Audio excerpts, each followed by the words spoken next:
Computer का हम model paper solve कर रहे थे। शॉर्ट 5 तक हो गया था, 6 से आज हम लोगों ने स्टार्ट करना है। 6 का जो फर्स्ट पार्ट है क्वेश्चन का वो क्या है, rewrite the code using conditional operator. अब इफ एल्स में कोड दिया हुआ है, इसको हमने क्या करना है, कंडीशनल ऑपरेटर यूज करके इसको लिखना है। कंडीशनल ऑपरेटर कौन सा होता है, अच्छा ये याद रखना है, कंडीशनल ऑपरेटर का दूसरा नेम जो है वो टर्नरी ऑपरेटर भी होता है। ठीक है, कंडीशनल हाँ जी। ऑपरेटर या टर्नरी ऑपरेटर हो तो इसमें हमारे पास क्या ऑपरेटर यूज होता है, जो काम करना होता है कंडीशन, क्वेश्चन मार्क, फिर यहाँ पे आती है अगर ट्रू हो तो क्या होगा, कॉलन, फॉल्स हो तो क्या होगा। ठीक है, ये हाँ जी। बेसिकली जनरल सिंटेक्स है कंडीशनल ऑपरेटर का। तो अब क्वेश्चन क्या दिया हुआ है, अगर मार्क्स 40 से ज्यादा हैं तो पास प्रिंट करो, वरना क्या प्रिंट करो, फेल प्रिंट करो। तो क्या चीज हम लोगों ने प्रिंट करनी है, प्रिंट एफ। यहाँ पे पहले क्या आएगी कंडीशन, कंडीशन क्या है, मार्क्स इज ग्रेटर देन 40। अगर 40 से ज्यादा है आगे क्वेश्चन मार्क, पास, फिर क्या हो जाएगा कॉलन, और फिर अगर फॉल्स होगी तो क्या आएगा, फेल आएगा। तो ये इसका एक लाइन का आंसर है। समझ आ गई इसकी कैसे करना है। यस। नेक्स्ट देखो, और पार्ट इसका क्या है, write a C program to print sum of odd numbers from 1 to 100। Simple सी बात है, जितने भी ऑड नंबर्स हैं 1 से 100 उनका सम प्रिंट करना है। ऑड नंबर कौन से होंगे, 1 होगा, 2 छोड़ के 3 होगा, 4 छोड़ के 5 होगा, 6 छोड़ के 7 होगा। तो इसका मतलब हम लोगों ने लूप लगाना है। ठीक है, क्योंकि 1 2 3 5 7 से कहाँ तक जाएंगे, 99 तक, क्योंकि लास्ट नंबर 99 है, 100 इवन है। तो इसका मतलब हम लोग यहाँ पे लूप लगाएंगे। लूप मर्जी है, जो मर्जी लूप लगा ले। हम लोग क्या करते हैं, फॉर लूप लगाते हैं। स्टार्ट में header file hashtag include stdio.h int main, sum को शुरू में हम इनिशियलाइज कर देते हैं 0। फिर हम लोग फॉर लूप लगा रहे हैं, तो सबसे पहले हम लोगों ने क्या कहा, जो वेरिएबल होता है फॉर लूप का, loop control variable I is equal to 1 ले लिया।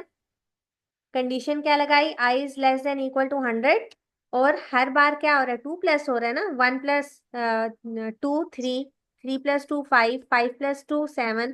तो हर आइट्रेशन में 2 ऐड करने, आई प्लस इक्वल टू 2, सम में क्या हो रहा है, आई की वैल्यू ऐड हो रही है।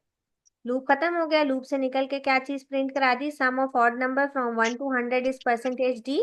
परसेंटेज डी में किसकी वैल्यू आएगी, सम की वैल्यू आएगी। रिटर्न 0 हो गया। तो ये इसके और वाले का आंसर हो गया। क्वेश्चन 6 हो गया। क्वेश्चन नंबर 7 हमारे पास क्या है, write down 2 benefits of web portal. Web portal के 2 बेनिफिट्स लिखने हैं, आपकी बुक में लिखे हुए हैं। वेब पोर्टल में हम लोग क्या क्या कर सकते हैं, ढेर सारे, आप कोई भी 2 लिख लो। तो यहाँ पे 2 लिखे हैं, एक सेंट्रलाइज्ड एक्सेस के डिफरेंट जो रिसोर्सेज हैं। मतलब वेब पोर्टल क्या होता है, कोई भी जो यूनिवर्सिटी है या कोई भी चीज़ है उसका अपना पोर्टल होता है, जहाँ पे आप उसकी सारी इंफॉर्मेशन भी ले सकते हो, उधर साइन अप कर सकते हो, उसके टूल्स यूज कर सकते हो, सर्विसेज यूज कर सकते हो। तो इस तरह हमें क्या मिल जाती है, एक सेंट्रलाइज्ड एक्सेस मिल जाती है। दूसरी क्या चीज़ है, पर्सनलाइजेशन। पर्सनलाइजेशन, वेब पोर्टल को आप अपने हिसाब से क्या कर सकते हो, कस्टमाइज कर सकते हो। इसका और वाला पार्ट क्या है, give 2 uses of internet browser. Internet browser के कोई भी 2 यूजेस। ठीक है, ये भी हम लोगों ने किए हुए हैं। काफी ज्यादा यूजेस हैं इंटरनेट ब्राउजर से। आप इंफॉर्मेशन सर्च कर सकते हो, वेबसाइट को एक्सेस कर सकते हो, फाइल्स को डाउनलोड कर सकते हो। तो कोई भी 2 लिखने हैं, यहाँ पे 2 लिखे हुए हैं, एक एक्सेस वेबसाइट, कि हम लोग इंटरनेट ब्राउजर के थ्रू कोई भी वेबसाइट को सर्च कर सकते हैं। और दूसरा, कोई भी फाइल जिस तरह डॉक्यूमेंट हो गया, इमेज हो गया या सॉफ्टवेयर हो गया, उसको इंटरनेट से डाउनलोड कर सकते हैं। फिर है शॉर्ट पार्ट नंबर 8, क्या है, differentiate between assignment and equal operator. Assignment operator क्या होता है और इक्वल टू ऑपरेटर क्या होता है। असाइनमेंट नाम से पता लग रहा है, ये वैल्यू क्या करता है, असाइन करता है, वैल्यू असाइन करता है। जिस तरह अगर हम लिखते हैं ना a = 10, तो इसका मतलब जो 10 वैल्यू है वो a को असाइन हो रही है। तो क्या इसका पहला पॉइंट बनेगा, use to assign values to variable. ठीक है, फिर इसकी एग्जांपल लिख दी, इंटीजर x = 10। आप इंटीजर a = 10 भी लिख सकते हो, ये मर्जी है। इक्वल टू ऑपरेटर क्या होता है, जो कंडीशन चेक करता है कि क्या एक चीज दूसरे चीज के बराबर है या नहीं। मतलब हम कहते हैं a = 10, ये क्या करेगा, कंडीशन चेक करेगा क्या a 10 के इक्वल है या नहीं है। ठीक है, कंडीशन ज्यादातर हम लोग हम्म। इफ में यूज करते हैं, इफ एल्स में, इफ में। तो if x is equal to 10, कि अगर x 10 के बराबर है तो प्रिंट कर दो x इज 10। तो ये हमारे पास क्या हो गया, इक्वल ऑपरेटर हो गया। इसका जो और पार्ट है वो है construct truth table for the following Boolean expression. अब ये ध्यान से देखना है कि हम लोग ट्रुथ टेबल किस तरह से कंस्ट्रक्ट करेंगे। अब सबसे पहले देखो हमारे पास कितनी वैल्यूज हैं, 3 वैल्यूज हैं, एक्स वाई और जेड। तो एक्स हो गया, वाई हो गया, जेड हो गया। अब जब 3 वैल्यूज हैं तो एक्स आएंगे 4 जीरोस, 4 1, 1 2 3 4। वाई आएगा 2 0 2 1, फिर 2 0 और फिर 2 1।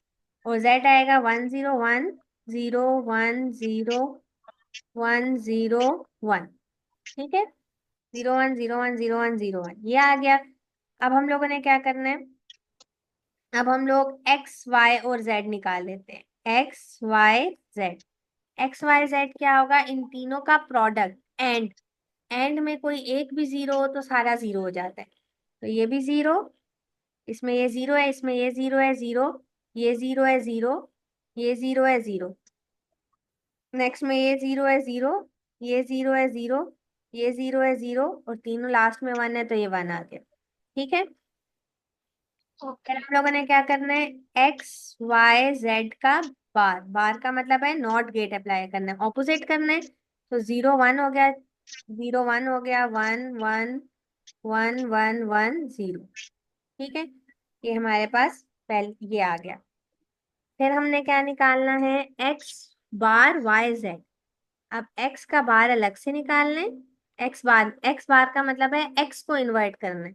अब एक्स जहाँ पे 0 है वहां पे ये 1 हो जाएगा, तो 1 1 1 1 0 0 0 0। ये एक्स का बार हो गया। अब क्या निकालना है, एक्स बार वाई जेड। मतलब एक्स बार और वाई जेड इन तीनों का आपस में एंड लेना है, मतलब कोई एक भी 0 हो तो आंसर 0 आ जाएगा। वाई जेड और इसको देखना है हम लोगों ने। तो ये 0 हो गया, ये 0 हो गया, फिर ये इसमें 0 है, तीसरा भी 0 हो गया, चौथा ये 1 है, 1 है, 1 है, ये 1 हो गया। फिर ये अगले सारे 0 है तो ये अगले ऑटोमेटिकली सारे 0 हो गए। ठीक है, ये दूसरे वाला भी आ गया, ये वाला। अब तीसरे वाला क्या है, ये एक्स वाई बार दिया हुआ है या एक्स वाई बार दिया हुआ है। पहले हम लोग क्या करते हैं, वाई बार निकाल लेते हैं। जी। वाई बार हम लोग निकालते हैं, वाई बार क्या करना है, वाई को अब इन्वर्ट करना है, जहां पे 0 है वहां पे 1 हो जाएगा। 1 1 0 0 1 1 0 0। अब क्या करना है, एक्स वाई बार निकालना है, मतलब वाई बार का एक्स के साथ प्रोडक्ट लेना है। अब हम लोगों ने किस किस को देखना है, एक्स को देखना है और वाई बार को।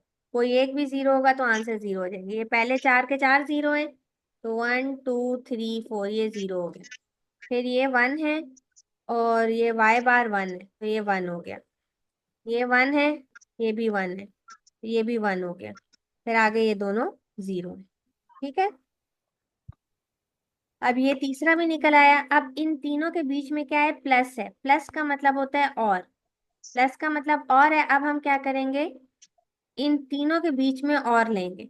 मैं यहाँ पे एफ लिख रही हूँ, एफ का मतलब है ये जो फंक्शन है, मतलब ये वाला और ये वाला, इनके तीनों के बीच में और लेने हैं। और में कोई एक भी 1 होगा तो आंसर 1 हो जाएगा। ठीक है, तो अब ये देखो, इसमें ये भी ये सारे के सारे यहाँ तक 1 है तो ये सारे के सारे 1 लिख देते हैं। 1 2 3 4 5 6 7, 7 1 आ गए।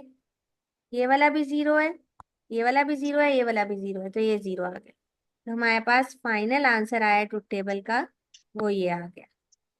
ये हमारे पास यहाँ का ट्रुथ टेबल कंप्लीट हो गया। शॉर्ट के क्वेश्चन नंबर 8 तक हमारा यहाँ पे कंप्लीट हुआ है।